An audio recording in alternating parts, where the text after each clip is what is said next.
Hello，大家好，歡迎收睇我嘅 YouTube channel 啊！咁今日係大年初一，首先祝大家心想事成，身體健康。今日咧，我想同大家分享一下，尋日去咗剪頭髮。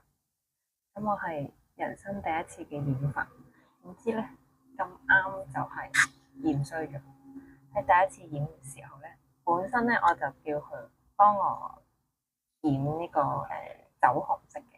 係好暗嘅酒紅色，我唔要好鮮嘅，我唔要好咁鮮嘅咁 sharp 嘅紅嘅。咁好啦，第一次我坐咗成個鐘，染完之後洗完頭行出嚟坐低嘅時候咧，竟然變咗橙色，係好鮮嘅橙色，完全係唔係我想要嘅顏色嚟嘅。咁所以咧變咗咧要第二次去保養，第二次保養嘅時候咧，補翻啲紅色，咁所以咧就染到依家呢隻紅。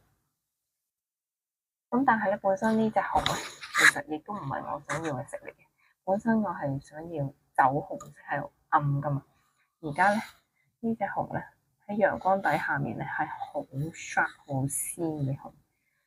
咁都冇計啦，因為而家變咗保染咗兩次，冇理由再繼續補第三次噶，因為好傷頭髮噶，所以咧唯有接受呢個色咯。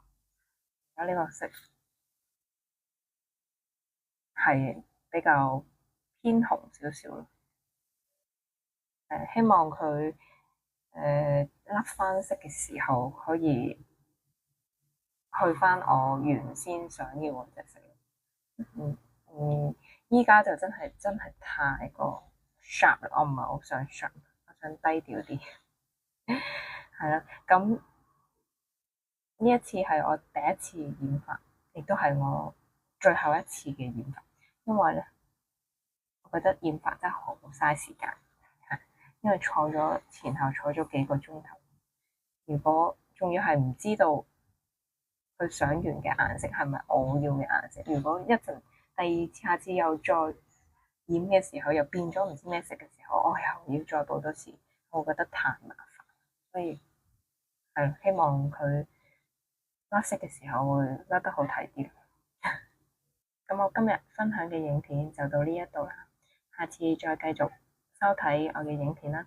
如果鍾意我嘅 YouTube channel，歡迎你subscribe 同埋 like 我嘅影片 share 出去。我哋下次再見啦，拜拜。